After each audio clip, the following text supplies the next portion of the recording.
আসসালামু আলাইকুম প্রিয় দর্শক, দেখতেই পাচ্ছেন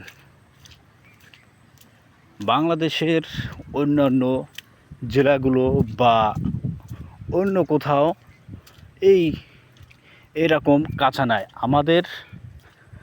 আমাদের বটিয়াঘাটা থানার ৭ নং আমেরপুর ইউনিয়নের নারায়ণখালী গ্রামের নদীর সাইডের যে অবদাটি রয়েছে দেখতেই পাচ্ছেন, এখানে মানুষের চলাচল করতে কত দুর্ভোগ।